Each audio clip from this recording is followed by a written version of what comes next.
came back. Yeah.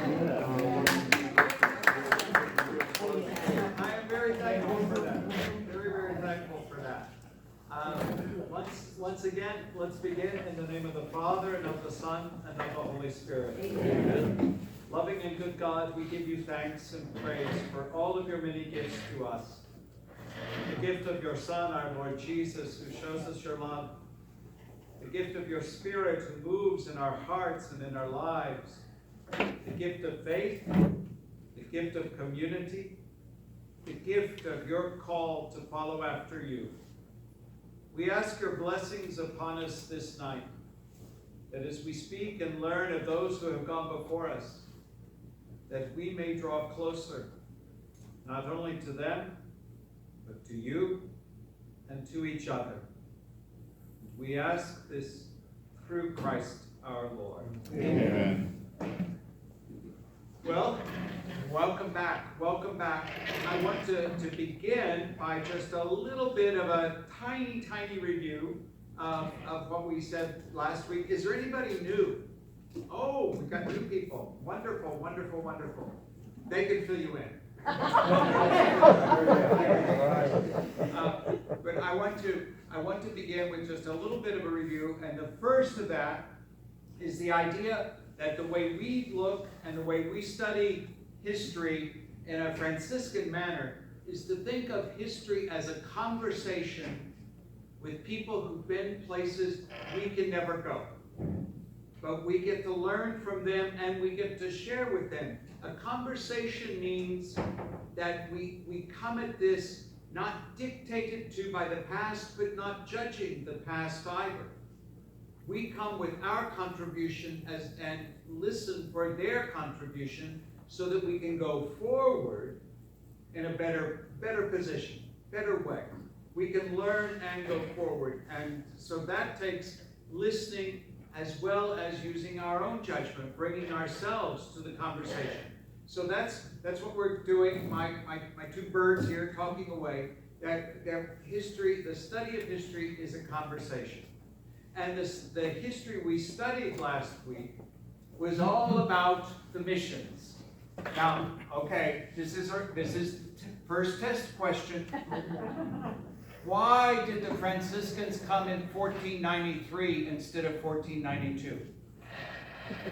They said last and no, they couldn't make it back. They were chicken. They wanted to make sure Columbus got back from the first voyage in 1492. So the Franciscans first came with Columbus on his second voyage in 1493.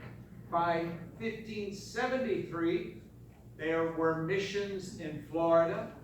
By 1598, there were missions in New Mexico. And what I've skipped out here, what I left out, is there were actually friars who made it onto the mainland of the United States in the 1530s. So less than 50 years after Columbus introduced Europe to the New World, quote unquote New World, there were friars already here. They came, as I say, in 1493. Then in 1684, there were some friars in Maryland. In 1716, they got to Texas. 1769, those Johnny-come-latelys at the famous missions in California. But they're really the last of the colonial missions.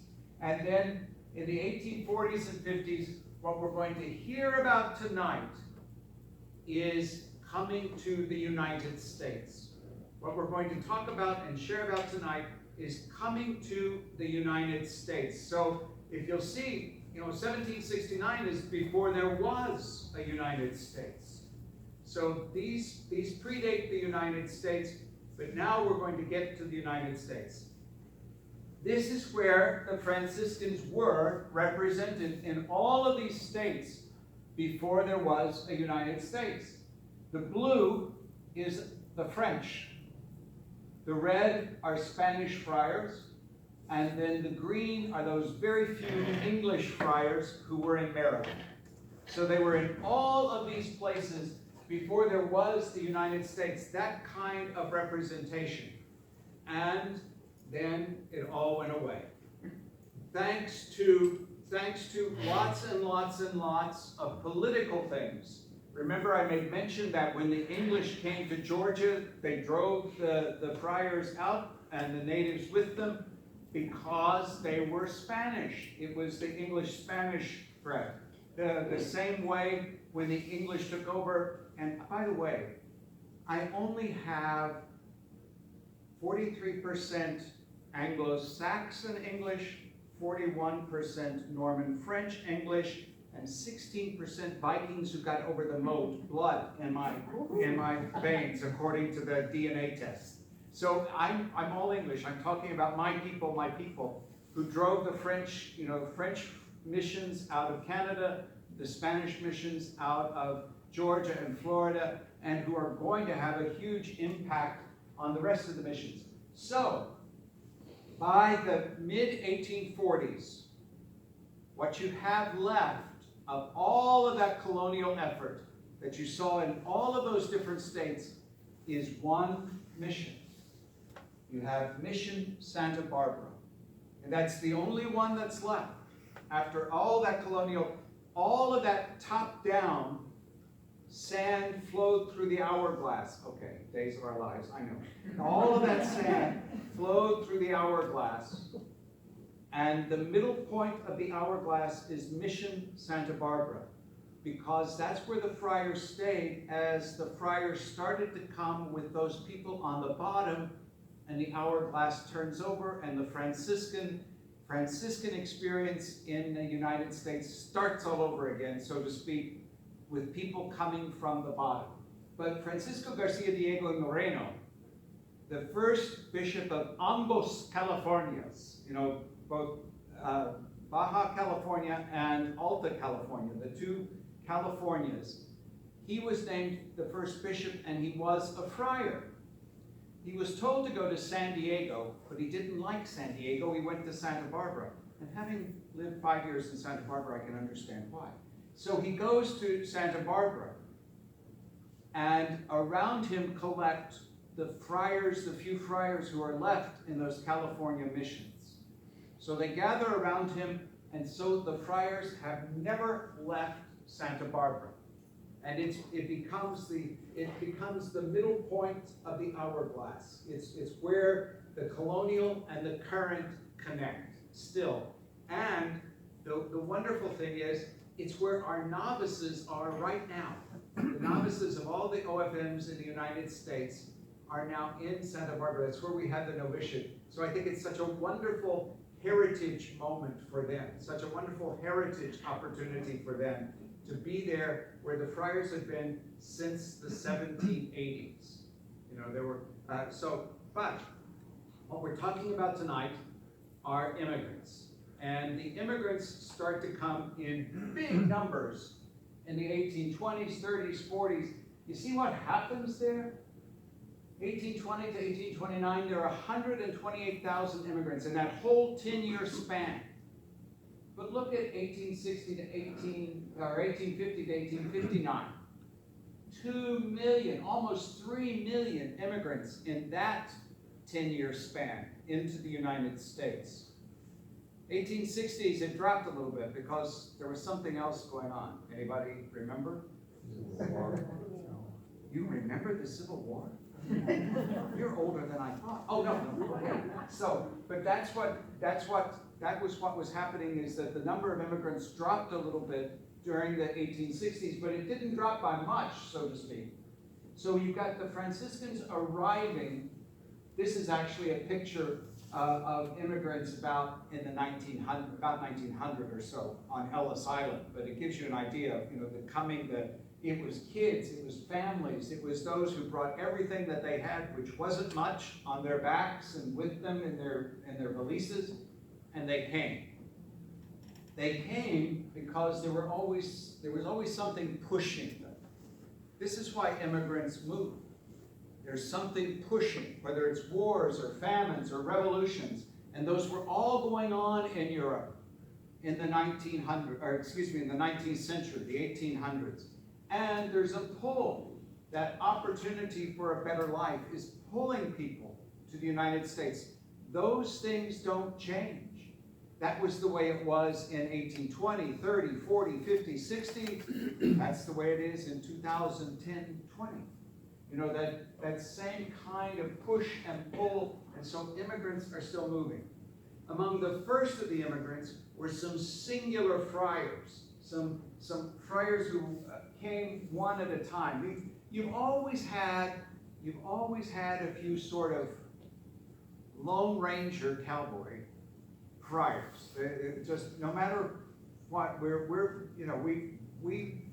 had our Lone Ranger types who go and do something.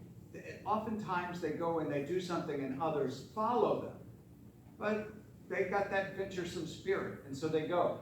So Joseph Whalen, a Capuchin Franciscan, was the first resident priest in New York City. Michael Egan was the first bishop of Philadelphia. He was a Lone Ranger friar who came and ended up being the first bishop. Then Louis Huber and William Untertiner, they came to Cincinnati. Lone Rangers who came to Cincinnati. And this is the only picture I've been able to find of them. I'm just amazed that it's the only picture I can find of Untertiner and Huber. But there it is. I'm so glad I get to share it. So when they got here, though, what they found here was an enormous resistance, an enormous pushback against especially Catholics. So as the Irish and German immigrants start to come, not all of the Germans were Catholic, by the way. There were also Lutheran and Reformed Catholics. But as the Irish, who were almost all Catholic, and the Germans, who a considerable number of whom were Catholic, start to arrive, there's this nativist push. You know, Native Americans beware of foreign influence.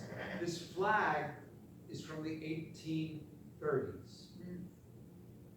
It's from the 1830s or maybe 1840s, I'm not sure. Anyway, it's that long ago, that kind of thing. And you have the Know Nothing Party formed in the 1840s and 50s, which was a national party that's platform was, we are anti-Catholic and we are anti-immigrant.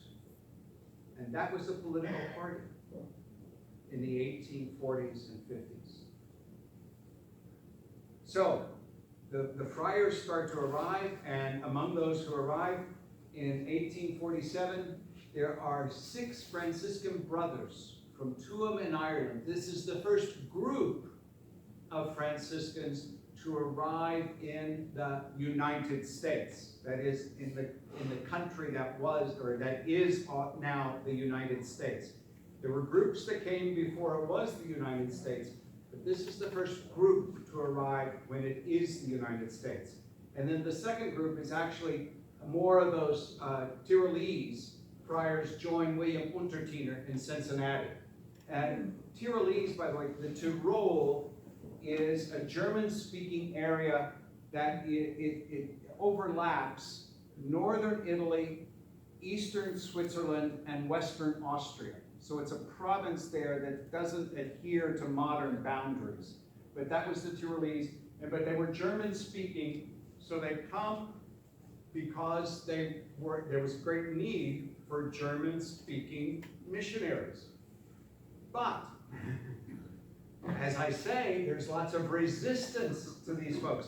Take a look at how the Irish are depicted here. Look at the faces.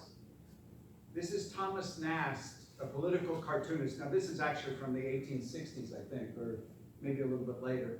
But anyway, that attitude of that the Irish were little more than animals was a prevailing attitude. But then again, the Germans weren't much better. You know, you've got Anheuser and Busch had not quite gotten together yet, but still already we have the beer, and that was another thing, because there were three great reforming movements during the mid-19th century. The reforming movements were prohibition. It began all the way back then, an anti-alcohol movement. There was a reform movement to give women rights, and there was a reform movement to abolish slavery. Those three things actually all start pretty much the same time in the 1840s in some parts of the northern United States. So that's what's happening. And so that's the world into which those immigrants and the friars with them come. So here we got, as I say, the first community of Franciscans to come to the United States are those brothers in 1847. This is a stained glass window from their chapel in Loretto, Pennsylvania.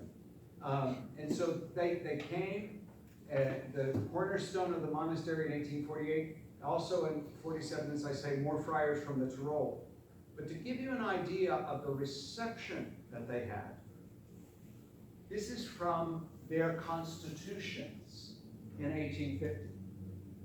The Franciscan habit is the dress of the brothers and should always be worn by the professed and novices when it can be without danger of insult or injury to religion.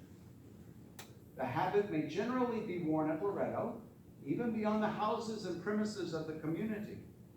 In other places, it should not be worn in the street or in public places. You could be attacked for wearing this outfit. Of course, only 100 years before this in England, you could be hung for wearing this outfit. So, you know, that our sense of these things is, I mean, we tend to forget because now of what is accepted now, what was not accepted then. You know, and we tend to think that, oh gee, we've come so far, and we have. Even though we still have other places where we're not always, you know, it's not always in keeping with what we would like it to be. Now here's something interesting, especially for secular Franciscans. How many secular Franciscans do we have? We have several secular Franciscans here. Look at this. The second Franciscan community to come to the United States started as secular Franciscans who arrived in Wisconsin in 1849. 7 women, 5 men. Guys, I don't know how to tell you this, the men all eventually left. They went off and did other things. The women became a community of religious women. So that's the first Franciscan community of women, second Franciscan community, period, to come to the United States. And so if you've ever heard of Cardinal Stritch college in Milwaukee, or Viterbo University in La Crosse, they both trace to this group of Franciscan women. They both trace to that group of Franciscan women. So this is going on in the 1840s. This is the kind of thing that is happening with the immigrants coming. And part of this is also in keeping with that whole sense of America is where it's happening.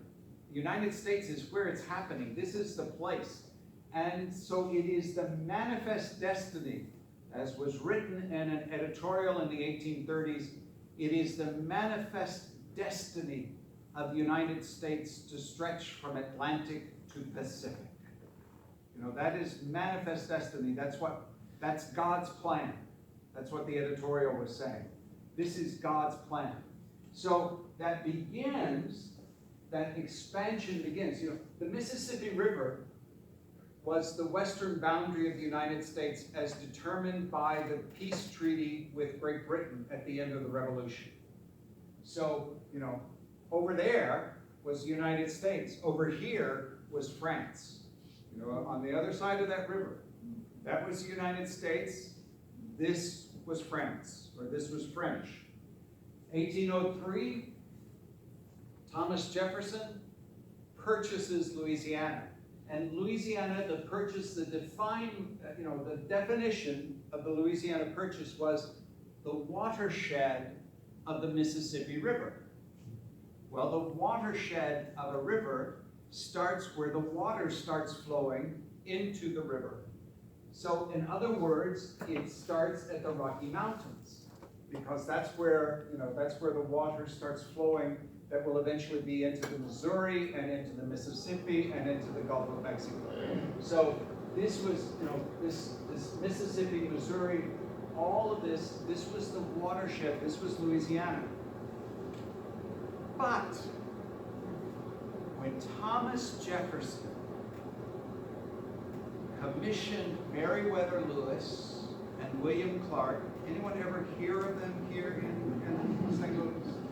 You ever been to the Arch? Anyway, okay. When Jefferson commissioned Meriwether Lewis and my third cousin 7 times removed, William Clark, on my mother's side, my third cousin 7 times removed. Anyway, so when Jefferson commissioned them, he gave them secret orders. You go beyond what we've purchased. You go all the way to the Pacific. And so they did. And by that exploration, the U.S. had a claim on that territory. Never mind all the Native Americans who were already living there. Never mind that there were Russians coming down. Never mind that there were Spanish coming up. Never mind that, all of that. This gave the U.S. a claim on that territory. And so that's what, that's part of how this happens. That's part of how this happens in 1803, 1804, 5, and 6. So we've got this going on. Then, in 1830, well, I've got something missing here. In 1821, Mexico gained its independence from Spain. Up until that point, Spanish law had said no trading between these. Spanish law said that all the trading between Texas and New Mexico had to come back down to Spanish ports or Spanish Empire ports and go to Spain or go to someplace else before it could go to England or to France or to the United States. It had to come back this way and go through the customs agents. I mean, you got to pay the taxes. So it had to go through the customs agents at Spanish ports. But Mexico, once Mexico was independent, Mexico said, oh, we'll let, this is now our national border and not the border of an empire. We will let people come in. We will let people come in, and boy, did they let people come in. Some real characters came in to Texas. So much so that by 1836, those real characters are ready to declare Texas independent of Mexico. Anybody remember the Alamo? No. That's that story. Now, what is not often remembered in that story is that the Texans were fighting for their freedom. They were fighting for their rights to own their slaves.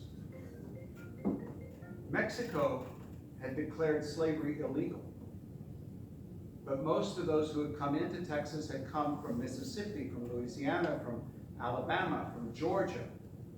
They'd come right across and they brought slaves with them.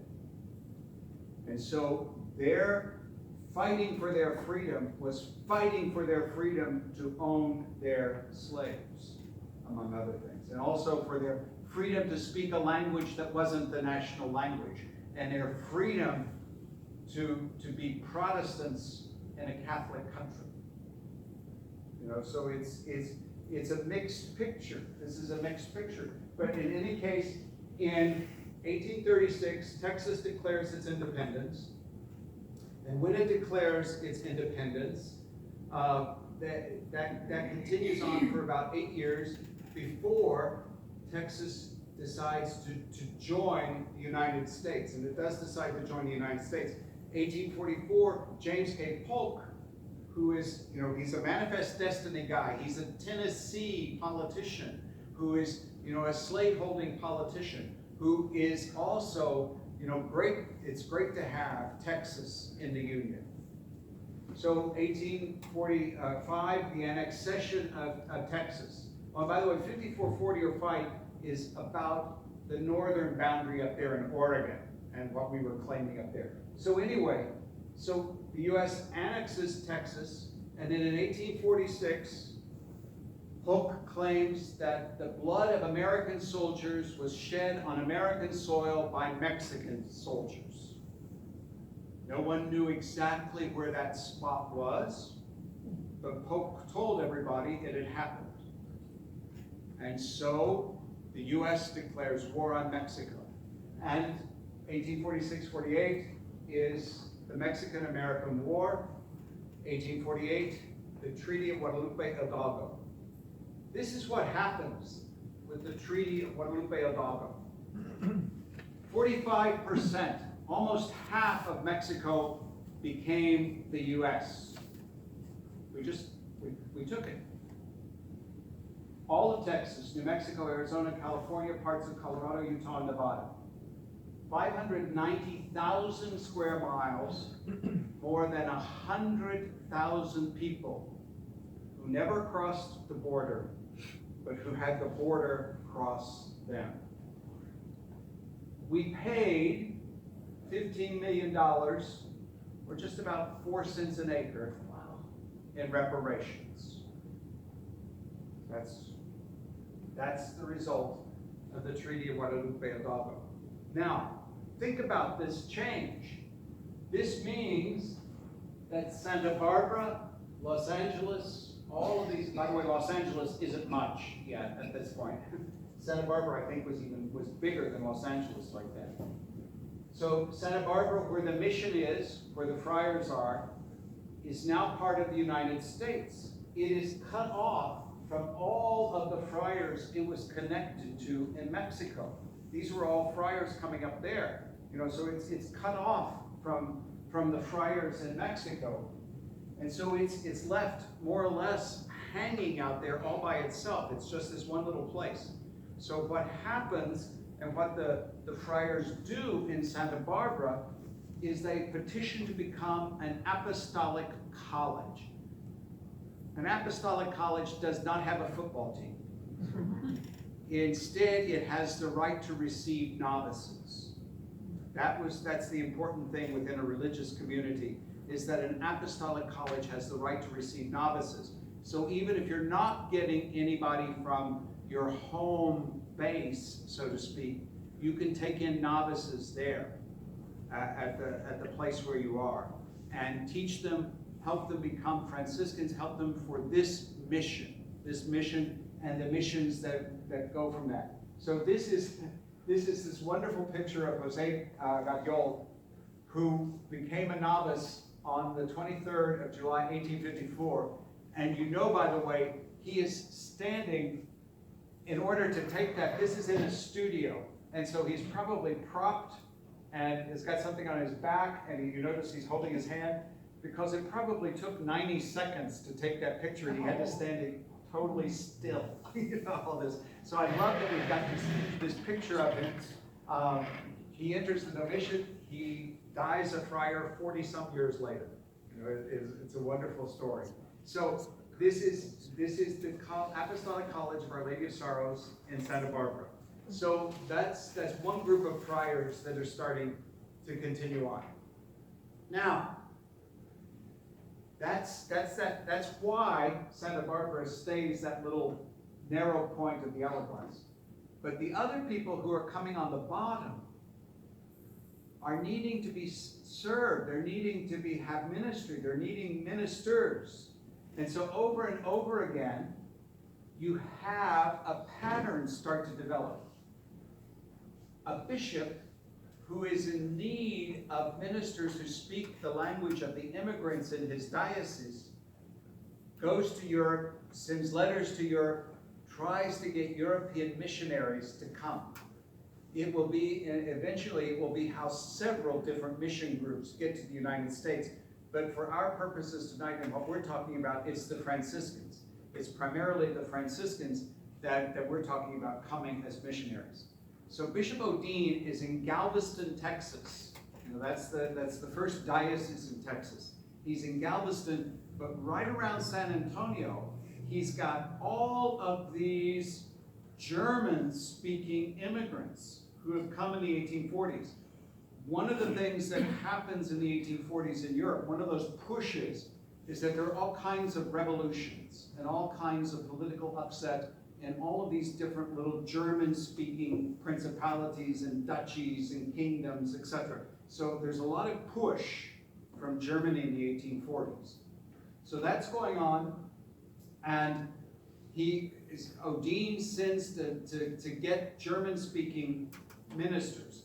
The Minister General of the conventual Franciscans says, I will get together a group for you, and part of the group that he sends, of the 5 friars he sends at this point, is Leopold Moksha-Gimba.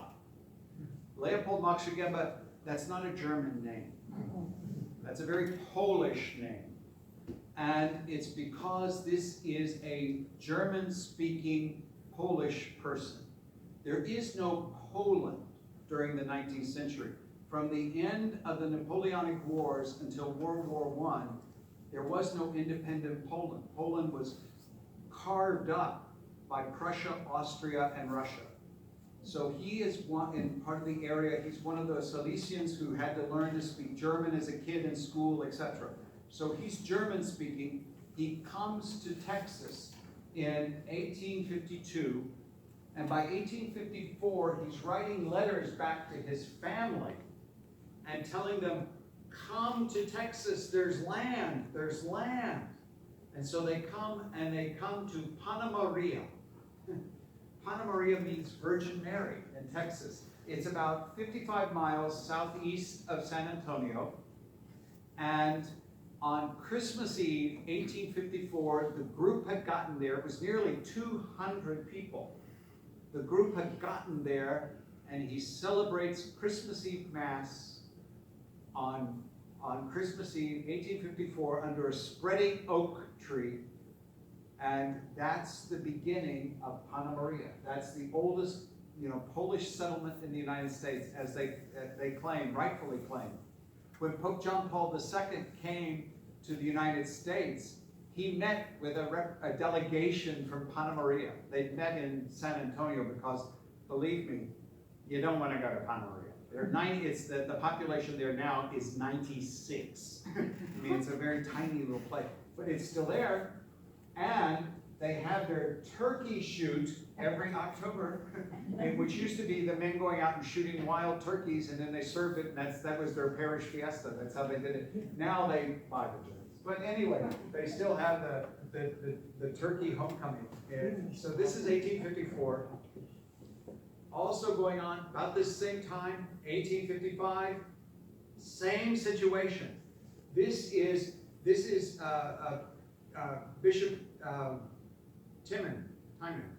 Bishop Timon in Buffalo. The Devereaux, that wealthy-looking couple over there, have said they will donate the money to build a seminary if the bishop can get somebody to staff the seminary.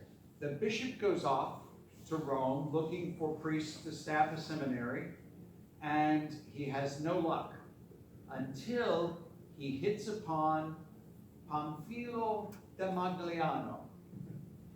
He's in Rome, he's an Italian, but he has been teaching at the Irish college in Rome for a number of years. So he's an English speaker. So Pamphilo and a bunch of friars, about 3 or 4 friars, come with him to south of Buffalo, to a place called Olean, which is now where St. Bonaventure University is.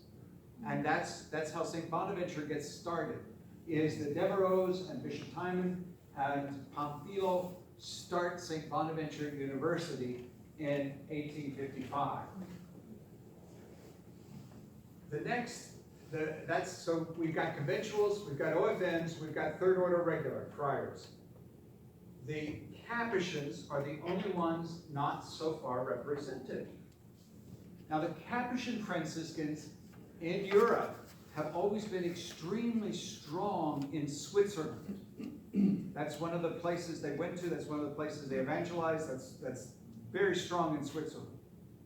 So there are 2 diocesan priests who decide that they want to bring the Capuchin order to the United States, where there are no Capuchins. But they're diocesan priests, they've never become Capuchins. So they say, if we could go through a Capuchin novitiate and become Capuchins in the United States, then we could plant the Capuchin order in the United States. Now, these are what novices look like. Do you see? When they're young and handsome and thin, and this is what novices look. Okay, so that's what you've got. Our novices. That's my first profession picture, by the way. So that's only 37 years ago or something like that. So the Capuchins arrive in 1857. These Swiss diocesan priests, Gregor Haas, who becomes Francis, and Johann Frey, who becomes Bonaventure in religion, they arrive in Wisconsin to plant the Capuchin Franciscans, and their novice director. And by the way, get Father Ralph to talk to you sometime about the trials of being a novice director. And imagine being the novice director with two novices, both of whom are already priests, and both of whom this is their idea, not yours, that they're doing all this. Those two must have been just a pill. They must have been a pill. But anyway, so there they are. And so poor Anton Maria Gachet, who ends up spending time with Native Americans. That's what he came to the United States to do. He's up with Menominee and others in Wisconsin. He gets to stay 5 years with the Menominee after he puts up with Francis and Bonaventure here. So there he is. This is the first reaction to their arrival. You got to love this. This is the Swiss bishop, and that's why they went to Wisconsin. There was a Swiss bishop. So they go to Wisconsin, and his first reaction, you're not going to believe this. Yesterday, out of the blue, 2 young priests arrived from Switzerland to introduce the Capuchin order here. I think this will end up being just a nice idea that comes to nothing. He didn't have much confidence in them, but they are here. They are here still, and they're probably, oh my goodness. No. Wait. Oh, they want to sell me something. No, how do you turn this off?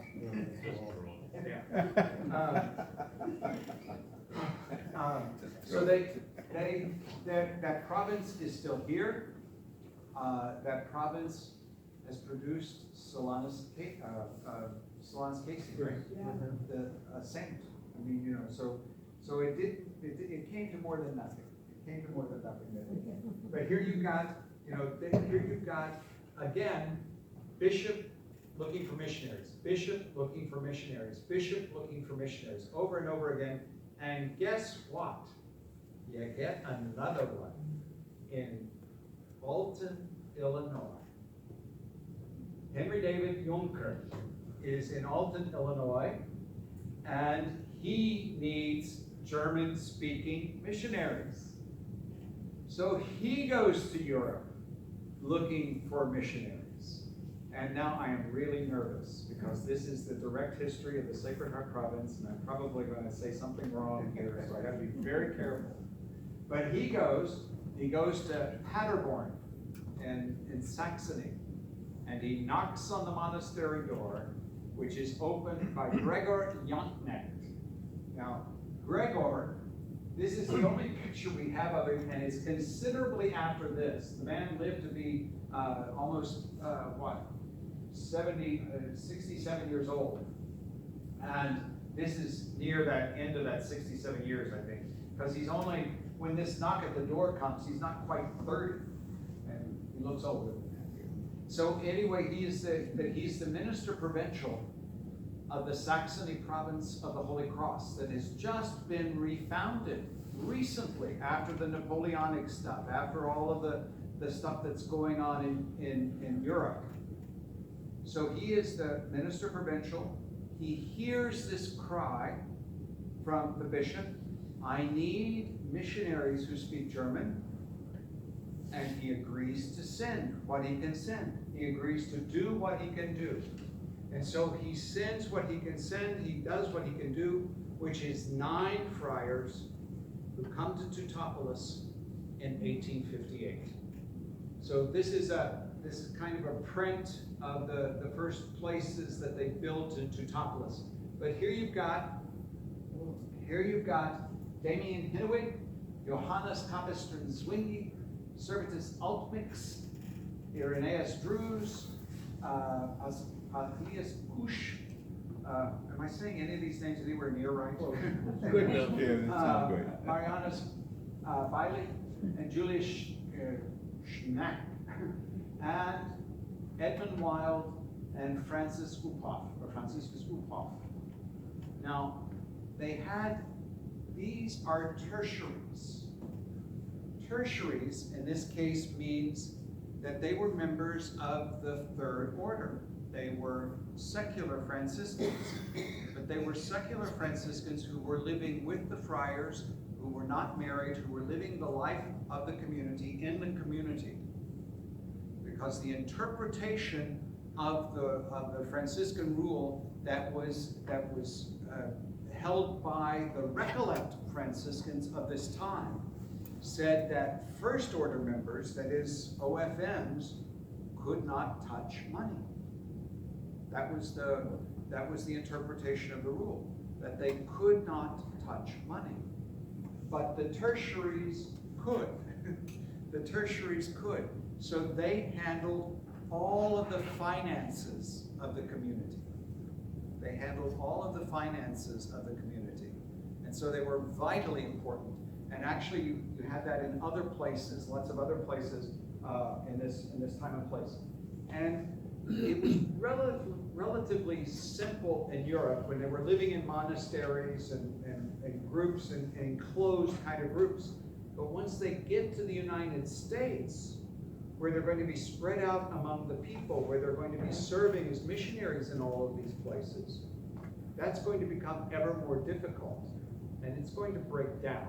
Eventually it will break down, and so there will be a different understanding, a new understanding of the way that we see the rule. So you had Buffalo, you've had Galveston, you've had Alton, Illinois. Now in Cincinnati, our fourth bishop is John Baptist Purcell.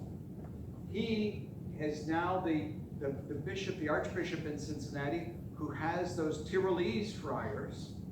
Well, in the 1840s, 1850s, excuse me, those Tyrolese friars were ordered to come home by their province. They were saying, basically, you're never going to make it there in Cincinnati. This just isn't going to work. So why don't you come on home? They didn't want to come home, and Purcell absolutely did not want them to go home. He needed them. So he worked with the Tyrolese friars who were there, the Franciscans who were there. They petitioned Rome, and the result of that petition is they became a custody, which is a small group of friars, but it's a group like that Apostolic College out in California that can receive novices. They can receive novices. So in the 1850s, in the late 1850s, they became a custody. They had 13 friars and 3 novices when they said, yes, we're going to make a go of it. And so that's what they did in Cincinnati. And so from then on, in Cincinnati never had a big increase all at once. It was always just a few, and then just a few more, and then just a few more. And it also never ever had, they never ever had things happen to them with regard to pushing them the way the Saxony friars would have. So here it is, 1859, St. John the Baptist custody, which, by the way, guess who they named it for? Archbishop John Baptist Purcell. He had helped them stay. They were very thankful, and so on. So, boom, we've got a name. So there he is. And so the decree of the decree establishing the new custody in 1859. Meanwhile, those friars in Teutopolis, those friars from Saxony, they're growing too. They're growing a little bit, and they're growing a little bit, and they're growing a little bit. So they go to Quincy. They go to Quincy and start, Quincy Academy, that's Quincy College, that's that's eventually Quincy University that we have now. And I love it. This is the first place where they were, over the grocery store. I mean, that was the first college, was over the grocery store. And this is in about 1873, and I love it. The ice wagon is there, so they liked ice cream even then. Okay, so that's, but what you've got happening, continuing to happen, is all of these German immigrants. And this is, I mean, they lived, this is in New York City, but it could have been here in St. Louis. That kind of a picture of the downtown with the immigrants on the street and so on. The Civil War ends in 1865, and the German immigration continues. This is just the Germans keep coming. This is the percentage of all of the immigrants coming in those decades who were German. Look at that. It gets to be 34, 27, 27. It's like a third of all of the immigrants coming to the United States are German. So we've got the German immigrants coming, and the ever increasing number of Germans. So we've got those Germans that originally started in Texas. They, by the way, they left Texas in 1859. They saw the Civil War coming and said, we're going to Syracuse. And they went to Syracuse, New York, and they went to Philadelphia instead. So by 1872, the Immaculate Conception Province of the Friars Minor Conventual is formed. That's the first province of friars in the United States. And their first minister provincial is Bonaventure Keller, who had come back in 1852. So he's been here for 20 years. And so he writes in his first letter, the friars are involved in many activities. The first and greatest activity is personal sanctification by means of religious observance, around contemplation and prayer, around fraternity, and around ministry. And how do we keep those three things in balance is still a Franciscan question. Because we are about, remember, what did I say last week? Franciscans do things together to proclaim the gospel and be with those on the margins. That tension is right there, and it's been there ever since. So this is 1872. The big change comes in 1875. In 1875, we had the Kulturkampf boom. Otto von Bismarck is the Chancellor of Prussia, who turns Prussia from being the Kingdom of Prussia into the German Empire by his all kinds of machinations. And he is a devout, well, I don't know if he's devout, but he's certainly a militant Lutheran who considers the Catholic Church an enemy to state control. Because just like in the United States, where they've said, you know, that's foreign powers, that's what he felt about Catholicism in Germany, in the north of Germany. It's a foreign power to whom these people have allegiance. So he orders all religious communities disbanded. And that includes the disbanding of all of the Franciscans, all of those like Gregory Jontnik and others, you know, all kinds of Germans. If the accent of the diocesan church in the United States in the 19th century was Irish. You know, Father came from Ireland, and he said, you know, he's here in the church. If the accent of the diocesan clergy and communities here in the United States was Irish, Bismarck made the religious accent German. Because it was not just the friars, but look at this. Franciscan women who came because of the Kulturkampf. You know, here are 9 different communities that were driven out of Germany by the Kulturkampf and came to the United States and settled in the United States. That's 9 different active communities of women. Poor Clares came as well. And so the Poor Clares, Mother Mary Veronica von Elmendorf of Dusseldorf. You gotta love that. Anyway, she comes. This is her in her old age in Evansville, Indiana. But all of these communities of women. And here in St. Louis, it really made a big difference. In, July 2nd, 1879, Sacred Heart Province is founded with, Vincent Hoffass as the first minister, and Gregor Janka as the father of the province, if you will, and Otto von Bismarck hand on his head, pushing the Germans from Germany to here. So you've got this tremendous push, and that's going to have this tremendous effect on Franciscan life in the United States. One last Kulturkampf thought, though. These people all thought of themselves as exiles. Now, some decided to stay, but a sizable percentage of them wanted to go back. They wanted to go back to Germany when they had the opportunity, and that came after 1875, that came back in the 1880s, 1890. Many of them did return. I think it's like 20 to 25% of the friars who came, when over 100 came on one ship, but about 25 or so of them went back eventually and returned to Germany. For the secular Franciscans among us, this is just a little side note, that in 1883, Pope Leo XIII, Leo XIII issued a new rule for secular Franciscans. Now, Leo XIII was himself a secular Franciscan, and his rule is going to have a really lasting effect that maybe has some problem elements to it, because he basically was making the secular Franciscans miniature religious. He was trying to make them sort of miniature religious, very devotional, very, using terms. But the one thing he did do is he connected them to the four obediences, to the OFMs, the Capuchins, Conventuals, and TORs, and said, you have to have the Altius Moderamen. You have to give spiritual assistance from that point on. So this is just a side note about secular Franciscans.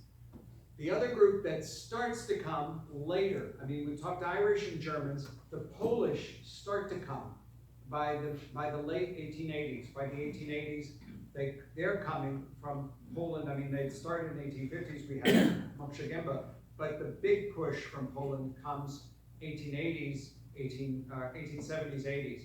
And Augustin Zeitz, Francis Mandel, and Erasmus Chowinski arrived at Pulaski, Wisconsin. This was their first convent, their first convento, their first monastery, if you will. This little, and it was rough going. It was very, very rough going. The story is they were given the land free by a developer who wanted to sell the rest of the land that he had to Polish farmers. And he knew if he had Franciscans there, if he had priests there, he could sell the land more easily. So he said, "Oh, I'll give you the land, without telling them he was giving them the land he knew he couldn't sell to anyone anyway, because it was a swamp. So that's what he gave the friars, and so that's where they started. But this is what they made of it. This is what they made of it. The Assumption of the Blessed Virgin Mary Church in Pulaski, Wisconsin, the largest rural church in the United States. That's what they built.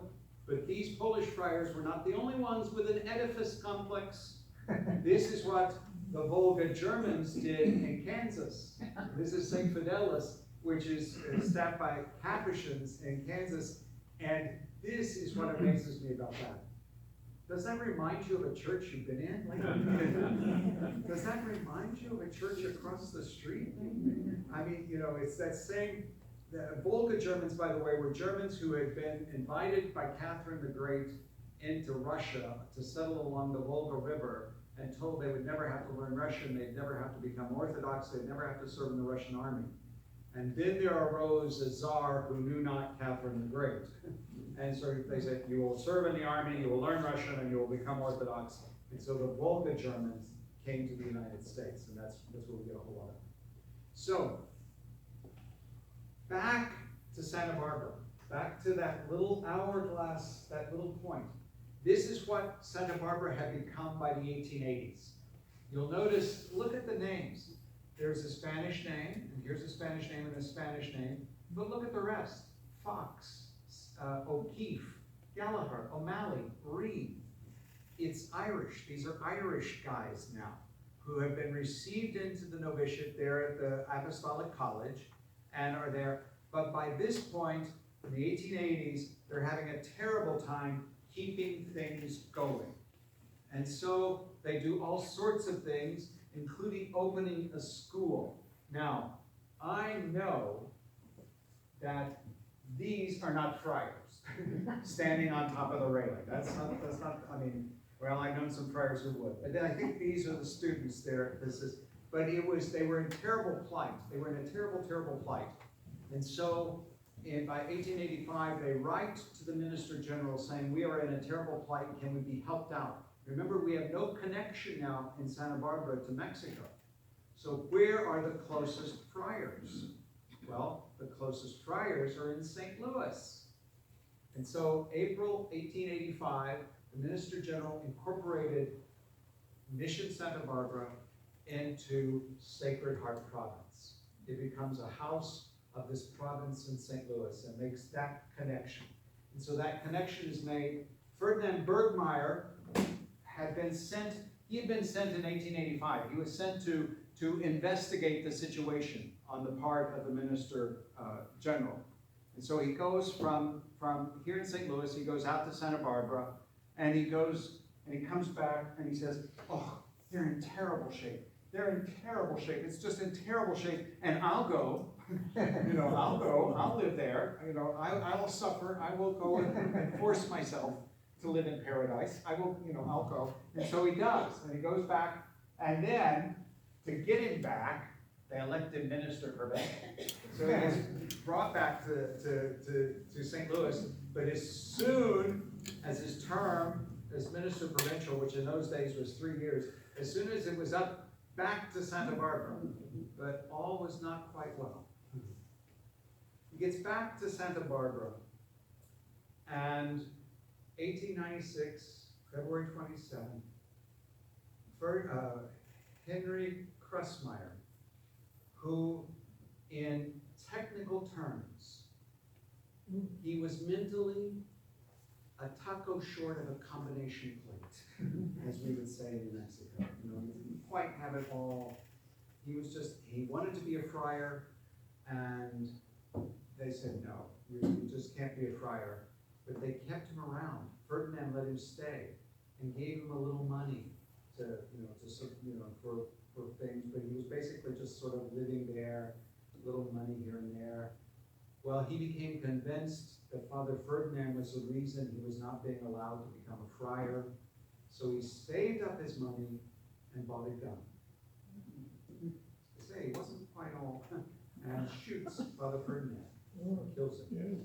Then immediately goes downtown to Santa Barbara, walks into a saloon and says, I just shot Father Ferdinand. He was arrested rather quickly and sent off to a mental institution for the rest of his life. But that's those things happen. There's a long-standing story that one of the reasons that we know the Holy Spirit is the true Minister General of the Order is that so few of us have actually killed each other. It took an outsider, but it didn't happen occasionally, but it happens. But anyway, all of this stuff, but this is to let you know, look at this 19th century origins of the friars in the United States.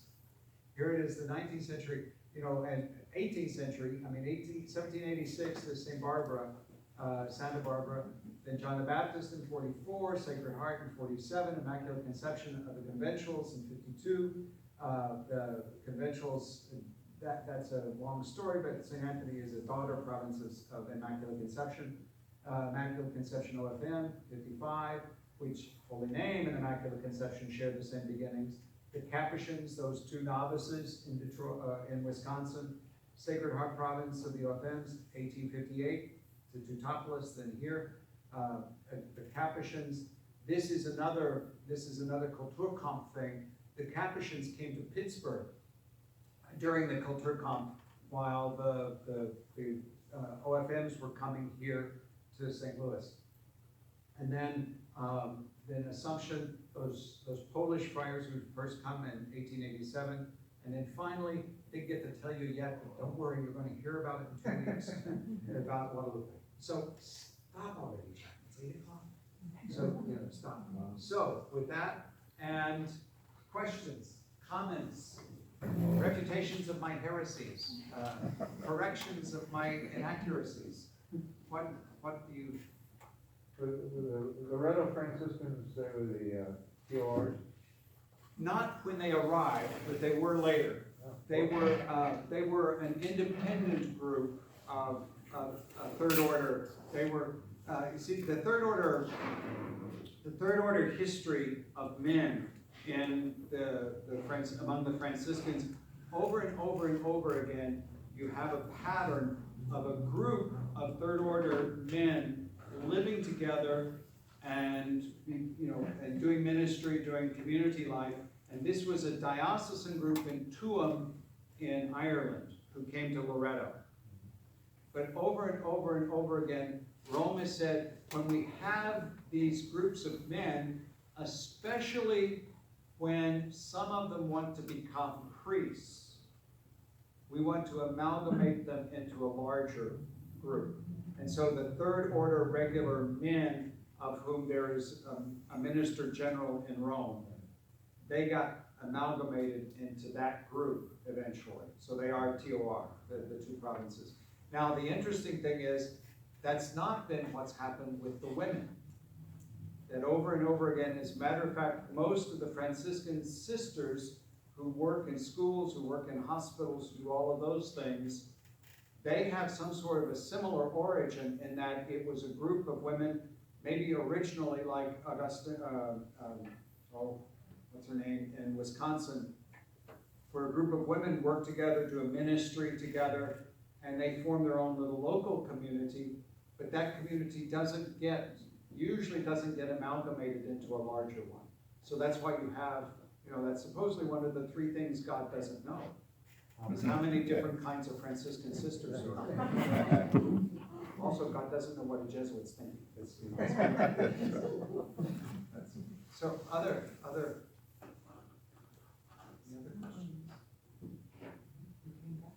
Yeah, there's one in the back. What Yes. is a conventual? Okay. Francis of Assisi founded one brotherhood that 2 popes turned into 3 obediences. And the first split was in 1517. And in 1517, the friars were arguing with each other about how to live together, how to be poor, and how to pray. And most of the community lived in conventos, which were kind of large groups. They were kind of a large group. So maybe there would be 100 or more friars living together. But there were other friars who were living in much smaller groups. And they referred to themselves as the strict observance. They were saying, we are strictly doing what Francis said. So the ones who lived in the conventual or in the conventos, that was the majority. But there were these spirituals who were living in smaller. And they fought with each other so badly, or so, well, I don't know how you fight with each other. Anyway, they were fighting with each other so much that the Pope said in 1517, I'm splitting you into 2 groups. And the ones that lived in the conventos got called conventuals. And the ones that did not live in conventos just got left with the name OFM, the name that Francis had, the spirituals. Now there's another little something about this. Why did the spirituals get the good stuff? Why did they get the name? Why is our minister general still called the minister general totus fraters minor, of all friars minor? That's what's on his seal. That was, It's because of money. The friars, the spiritual friars living in those smaller groups were already living more among people, and they had a tremendous amount of support by very important people. And that support got translated into donations to help build St. Peter's in Rome. And so when the Pope saw that, gee, these spirituals are getting all of this support for us to help build St. Peter's, and the conventuals are just, the Pope came down on our side and favored us. And so that's why we are OFM and they are OFM with an adjective, conventual. Ralph is going to correct me. No, I'm not gonna correct you, I'm just gonna say, but they got the body. Oh, they got the body. They Yeah. got Francis. Yeah. They got Francis's body in Assisi. Yeah.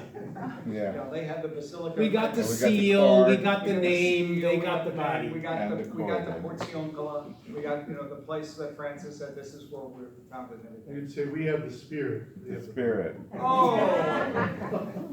Well, that's what the Capuchins say. The Capuchin, that's a whole nother You group, know, but that, they say and the that. Capuchins, and this is the wild and crazy part of it, that third group is the Capuchins, who, the Capuchins are a reform that started, just 20 years after that split. Matteo de Baccio was this friar who had a dream and a vision, and he saw Francis in a different habit. He saw Francis in a habit where the capuche was actually connected to the tunic. And so he saw, oh, this is the real thing. And so he starts this, and he's, you know, well, he is, to tell you the truth, I can never remember whether he started as a conventual and got sent to the observance. I think it's the other way around. I think he was with us, and we were giving him such a hard time that he got put under the conventuals for a while, and then they were giving him a hard time, and two of his followers became very great friends with the Pope's niece. And the Pope's niece talked with the Pope, and they got separated out. So that we have OFM conventual, OFM Capuchin, all between 1500 and 1550. It all happens. Those three splits. In 1907, the Pope, whichever Pope it was in 1907, in 1907, the Pope decreed that all three of us are equally Franciscan. We all three are equal in our acceptance of the heritage. We all three have ministers general who are descended of the ministers general of Francis. So if you want, successors. if you want to be a Franciscan, you can choose. Yes. Yeah. And how does all that work? I mean, how do people get along, and how did you? Well, in Europe and in Italy especially, it didn't work very well. It's like, how dare you steal our novice? You know, kind of, you know, because they were side by side.